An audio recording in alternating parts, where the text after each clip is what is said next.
नमस्कार दोस्तों techno solution में एक बार फिर आपका स्वागत है।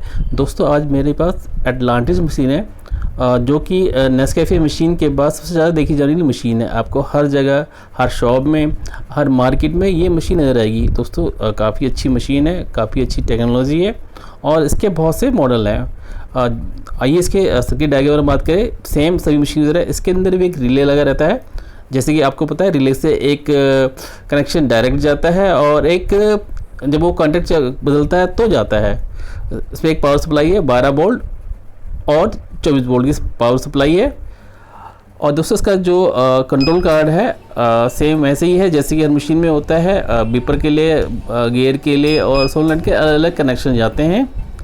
दोस्तों ये इसका बॉयलर टैंक है और ये सोलनॉइड है। सोलनॉइड में कुछ लीकेज की प्रॉब्लम आ रही है। ये जो सोलनॉइड है वो सभी 24 वोल्ट से काम करते हैं।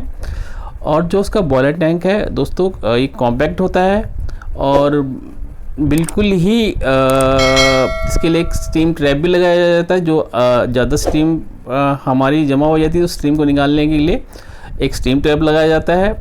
टेम्परेचर सेंसर, जैसे कि आपको पता ही है, टेम्परेचर सेंसर सब में होता है। फ्लॉट होता है। इसमें डबल प्रोटेक्शंस थर्मोस्टेट लगाया गया है।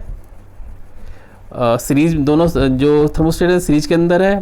ये देखिए साइड में ये एसएमपीएस लगा हुआ है और ये स्टीम ट्रैप है जो जैसे कि आपको बताया था मैंने, स्टीम ट्रैप है। इसका ये बैक साइड का व्यू है। दोस्तों इसके मैं आप पार्ट्स के बारे में आए थे। ये गियर मोटर है, 24 वोल्ट से चलती है ना। ये हमारा विपर मोटर है, ये भी 24 वोल्ट से चलती है।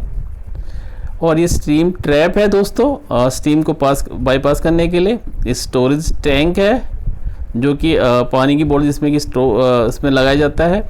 और ये हमारा एसएमपीएस है 24 वोल्ट और 12 वोल्ट की हमारी आउटपुट देता है। ये हमारा टैंक है दोस्तों, दो तरह के हैं, एक पुराना है वाला है हीटर टैंक और एक नया वाला है। दोस्तों अगर मेरा चैनल आपको पसंद आए तो लाइक कीजिए, शेयर कीजिए। थैंक यू दोस्तों।